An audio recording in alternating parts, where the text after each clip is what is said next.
Je me souviens clairement de ce jour comme si c'était hier.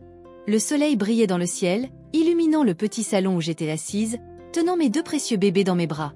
Ils étaient si petits, si impuissants, et je les aimais plus que tout au monde. Mais à ce moment-là, l'amour que je ressentais pour eux a été éclipsé par la douleur et le désespoir qui remplissaient mon cœur. Mon mari, Pierre, se tenait devant moi, le visage déformé par la colère et la méfiance. « Comment as-tu pu me faire ça, Sophie ?» a-t-il demandé, sa voix étant plus dure que jamais. « Comment as-tu pu me trahir ainsi ?»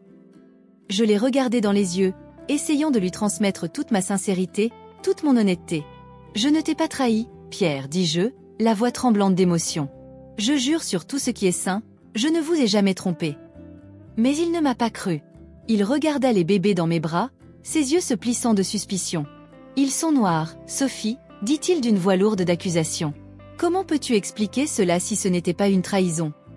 J'ai senti les larmes couler sur mon visage alors que j'essayais de trouver les mots justes pour me défendre. « Je ne sais pas, Pierre, » sanglotai-je. « Je jure que je ne sais pas. Mais je ne t'ai jamais trompé, je le jure. » Il me regarda encore un instant, son regard dur et impitoyable. Et puis, sans dire un mot de plus, il a tourné le dos et est sorti de la pièce, me laissant seule avec mes bébés et mes larmes. Je savais que je ne pouvais plus rester dans cette maison, dans cet endroit qui était autrefois ma maison. J'ai pris mes bébés dans mes bras et je suis partie sans me retourner, sans savoir où aller. C'est ainsi que je me suis retrouvée à errer dans les rues de la ville, perdue dans mes pensées, essayant de comprendre pourquoi tout s'était si mal passé. J'avais été accusée de tricherie, d'infidélité, par mon propre mari. Et je ne savais pas comment prouver mon innocence. C'est alors qu'une idée est apparue dans mon esprit, une idée qui m'a remplie d'espoir et de peur à la fois. J'avais besoin de découvrir la vérité sur l'origine de mes bébés, sur ma propre origine. J'avais besoin de trouver des réponses qui pourraient m'aider à prouver ma fidélité, prouver que j'étais digne de l'amour de Pierre. Alors, avec mes bébés dans les bras et la détermination dans le cœur, je me suis lancée dans un voyage à la recherche de la vérité, à la recherche de mon histoire, à la recherche d'un moyen de garder ma famille unie. Je ne savais pas ce que l'avenir me réservait, mais j'étais prêt à relever n'importe quel défi, n'importe quel obstacle, pour prouver mon innocence et retrouver l'amour de Pierre. J'étais déterminée à confronter Pierre à la vérité que j'avais découverte sur ma grand-mère maternelle. J'étais nerveuse à l'idée de lui révéler l'ascendance noire qui coulait dans mes veines, mais je savais qu'il était nécessaire de clarifier la situation de nos bébés. Cependant, avant que j'aie pu trouver le courage d'entamer cette conversation très importante, Pierre est rentré chez lui avec une expression sérieuse sur le visage. Il semblait tendu et distant, comme s'il était aux prises avec ses propres pensées et émotions. « Sophie, nous devons parler, » dit-il en me conduisant dans le salon. Je m'assis sur le canapé, impatient d'entendre ce qu'il avait à dire. « Sophie, j'ai découvert quelque chose aujourd'hui, » commença Pierre avec hésitation. « Je suis allée à la maternité où vous avez accouché et j'ai parlé aux médecins. Ils m'ont parlé de la possibilité que votre grand-mère soit noire. » J'ai été surpris par la révélation de Pierre. Il avait découvert la vérité par lui-même, avant même que j'aie eu la chance de lui dire. « Oui, Pierre. J'ai découvert récemment que ma grand-mère maternelle était noire. C'est l'explication de la couleur de la peau de nos bébés, » répondis-je en le regardant dans les yeux. Pierre parut surpris par la confirmation de mon ascendance noire. Il resta silencieux pendant quelques instants, traitant l'information. « Je suis désolé, Sophie. Je suis désolé d'avoir douté de toi, de t'avoir accusé de quelque chose d'aussi grave, » dit Pierre avec sincérité dans la voix. J'ai ressenti un mélange de soulagement et de tristesse. Soulagement de pouvoir enfin partager la vérité avec Pierre, et tristesse face à toutes les souffrances que nous avons endurées à cause des accusations infondées. « Pierre, je comprends ta réaction. Cela a été un choc pour moi aussi d'apprendre pour ma grand-mère. Mais je ne t'ai jamais infidèle, n'en doute jamais, » dis-je en lui tenant affectueusement la main. Il m'a regardé, les yeux pleins de regrets. « Je sais, Sophie. Je sais que j'avais tort. Et j'en suis désolée. Je veux que tu saches que je t'aime, quelle que soit la couleur de ta peau ou celle de nos enfants. » J'ai été émue par les paroles de Pierre. C'était réconfortant d'entendre ses excuses et de ressentir son amour inconditionnel pour moi et nos enfants. Nous nous sommes embrassés, partageant un moment de réconciliation et de pardon. Nous avions enfin l'impression que nous étions prêts à surmonter l'adversité ensemble et à avancer en tant que famille unie. Alors que nous nous embrassions, j'ai senti un sentiment de paix et de bonheur se répandre dans mon cœur.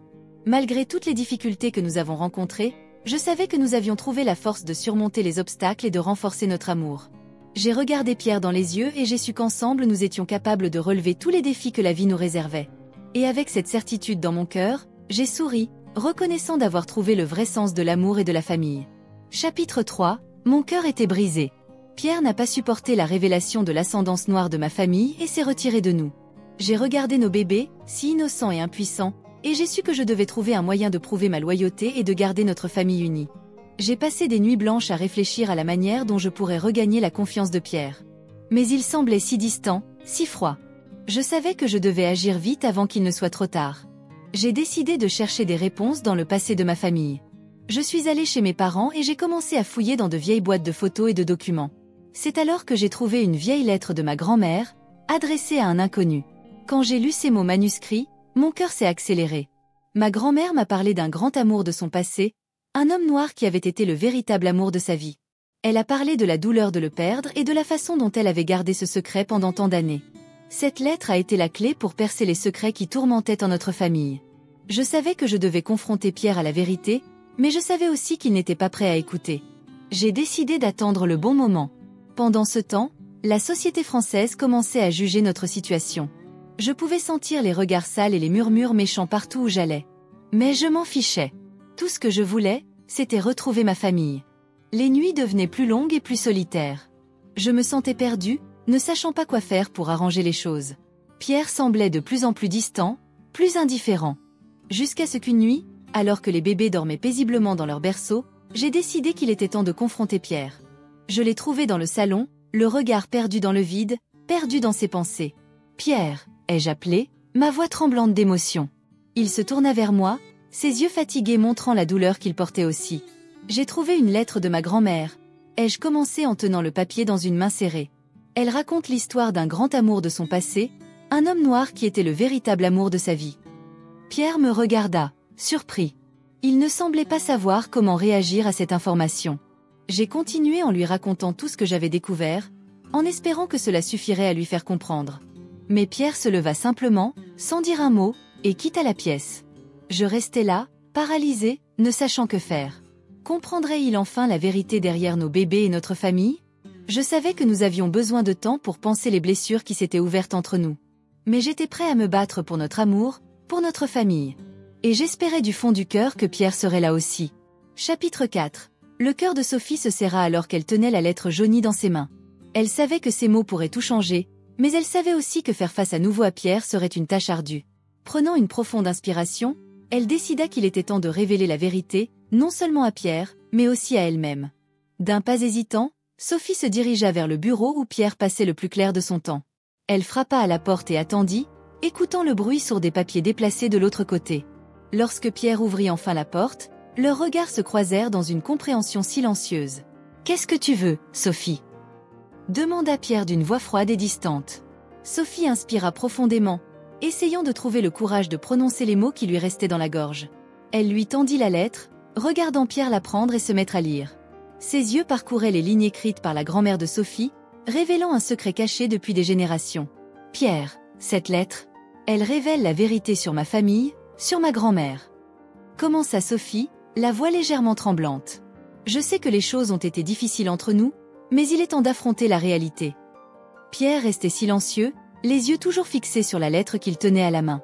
Sophie voyait la douleur et la confusion se refléter dans ses yeux, et savait que ce moment était crucial pour l'avenir de sa famille. « Je comprends qu'il t'a été difficile d'accepter la vérité, mais je jure que je ne t'ai jamais été infidèle. » Sophie continua, ses mots étant désormais plus fermes. « Nos enfants sont le fruit de notre amour, de notre histoire, et je ne peux plus permettre que ce mensonge nous sépare. » Pierre leva enfin les yeux vers ceux de Sophie, et elle vit la lutte intérieure à laquelle il était confronté.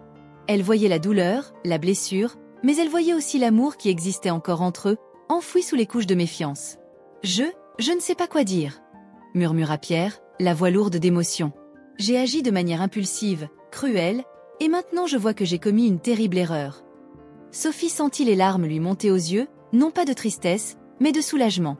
Elle a vu la rédemption dans les yeux de Pierre, elle a vu la possibilité d'un nouveau départ, d'une nouvelle chance pour leur famille. « Pierre, nous n'avons plus besoin de vivre dans cette ombre de méfiance et de douleur. » dit Sophie, sa voix douce et réconfortante. « Nous pouvons avancer ensemble, en construisant un avenir basé sur la vérité et l'amour qui ont toujours existé entre nous. » Pierre hocha lentement la tête, son expression s'adoucissant alors qu'il laissait la lettre tomber de ses mains.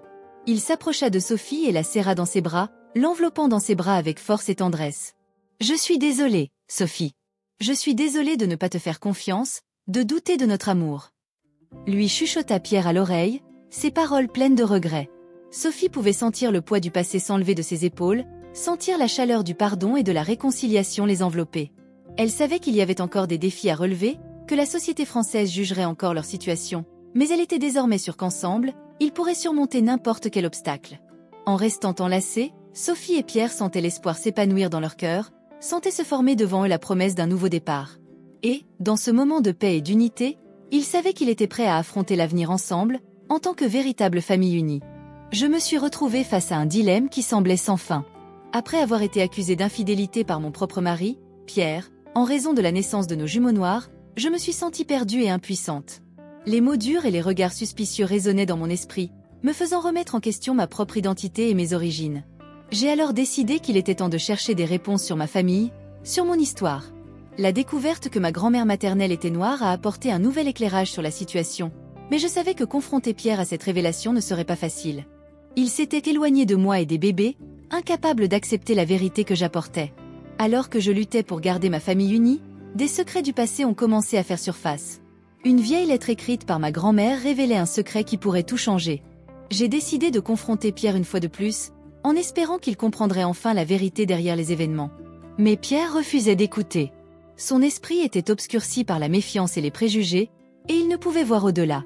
Alors que la société française commençait à juger notre situation, je me suis retrouvée de plus en plus isolée et impuissante. J'ai donc décidé d'enquêter moi-même sur le passé de ma famille. J'ai fouillé de vieux documents, parlé à des parents éloignés et découvert un réseau de mensonges et de secrets qui m'ont choquée. La vérité qui a émergé était plus complexe que je n'aurais jamais pu l'imaginer, et je me suis retrouvée confrontée à un nouveau dilemme. Comment gérer toutes ces informations ? Au fur et à mesure que j'enfonçais de plus en plus profondément mon histoire familiale, Pierre a commencé à remettre en question sa propre attitude à mon égard. Il comprit peu à peu l'erreur qu'il avait commise en m'accusant d'infidélité, en mettant en doute ma parole. Mais était-il trop tard pour réparer les dégâts causés par ses paroles et ses actes ? Je me suis retrouvée déchirée entre le désir de pardonner à Pierre et d'avancer ensemble, et la douleur et le ressentiment qui vivaient encore dans mon cœur. Serait-il possible de surmonter toutes les adversités auxquelles nous avons été confrontés ensemble, ou le poids du passé serait-il trop lourd pour être laissé derrière nous ? Alors que j'essayais de trouver une réponse à ces questions, une conversation franche avec Pierre a finalement mis en lumière la vérité qu'il était si réticent à accepter. Il a enfin compris d'où venaient nos enfants, mon histoire familiale et à quel point ces accusations étaient sans fondement. Ainsi, ensemble, nous avons réussi à surmonter les adversités qui nous séparaient. Pierre s'est racheté, a demandé mon pardon et ensemble nous avons renforcé notre amour et notre famille. Le chemin que nous avons parcouru ensemble nous a rendus plus forts, plus unis, plus conscients de l'importance de se faire confiance, de se soutenir, de s'aimer inconditionnellement. C'est ainsi que nous avons avancé, prêts à relever tous les défis que la vie nous réservait, ensemble, comme une famille unie éternellement liée par l'amour. Je ne me suis jamais senti aussi nerveux et anxieux qu'à ce moment-là. Pierre et moi étions enfin assis face à face, prêts à avoir une conversation qui pourrait tout changer entre nous. Je pouvais voir la tension dans ses yeux, la confusion et la douleur qu'il portait depuis qu'il avait découvert la vérité sur mes ancêtres. J'ai pris une profonde inspiration avant de commencer à parler, essayant de trouver les mots justes pour expliquer tout ce que j'avais découvert ces derniers jours. J'ai regardé Pierre dans les yeux et j'y ai vu la douleur qui s'y reflétait, mais j'ai aussi vu une étincelle d'espoir, une petite lumière au bout du tunnel. Pierre, je sais que les dernières semaines ont été difficiles pour nous deux. Mais j'ai besoin que tu m'écoutes. J'ai découvert quelque chose qui pourrait tout changer, commençai-je en choisissant soigneusement mes mots. Il m'a regardé pendant un moment sans rien dire. Puis il acquiesça finalement, me donnant la permission de continuer. Ma grand-mère maternelle était noire, Pierre. C'est la vérité derrière nos bébés. Je ne t'ai pas trahi, je ne ferai jamais ça. Nos enfants sont le fruit de notre amour, de notre famille, expliquai-je, sentant le poids de la révélation s'enfonce. Se dissipe progressivement. Pierre resta silencieux un long moment, analysant les informations qu'il venait de recevoir. Je pouvais voir les émotions passer sur son visage, l'incrédulité cédant la place à la compréhension. Et puis, finalement, j'ai vu une lueur d'acceptation dans ses yeux. Je suis vraiment désolée, Sophie. Je suis tellement désolée de ne pas t'avoir cru, d'avoir douté de notre amour. J'ai été aveuglée par la douleur et la déception, mais maintenant je vois la vérité. Je t'aime et je t'aime toujours. Nous sommes dans le même bateau, comme une famille, a-t-il déclaré, la voix brisée par l'émotion. Les larmes me sont venues aux yeux, non pas de tristesse, mais de soulagement et de bonheur. Je n'ai jamais douté de l'amour de Pierre pour moi, et savoir qu'il comprenait enfin la vérité m'a enlevé un énorme poids des épaules. Nous nous sommes serrés fort fort, scellant notre réconciliation d'un geste simple, mais plein de sens. Je sentais la chaleur du corps de Pierre contre le mien, les battements de son cœur qui s'emballaient, et je savais que nous étions ensemble, plus forts que jamais. Je promets de ne plus jamais douter de toi, Sophie. Je promets d'être à tes côtés, toujours et pour toujours, dit Pierre d'une voix ferme et déterminée. Et à ce moment-là, j'ai su que notre amour était véritable et inébranlable. Nous avons traversé tant d'adversités ensemble, nous avons affronté tant d'obstacles, mais en fin de compte, ce qui comptait, c'était l'amour que nous ressentions l'un pour l'autre. J'ai regardé nos bébés dormir paisiblement dans leur berceau et j'ai senti une vague de gratitude et d'amour envahir mon cœur. Ils étaient la preuve vivante de notre amour, de notre famille, et je savais qu'ensemble, nous pourrions surmonter tous les défis que la vie nous lançait. Pierre me tenait tendrement la main, un sourire aux lèvres, et je savais que notre avenir serait radieux et plein d'amour. Ensemble, nous étions imbattables, capables d'affronter n'importe quel obstacle qui se présentait sur notre chemin. Et ainsi, unis par l'amour et la vérité, nous avançons, prêts à écrire un nouveau chapitre de notre histoire. Une histoire d'amour, de dépassement, de famille. Une histoire dont on se souviendra pour toujours, comme un exemple de résilience et d'amour véritable.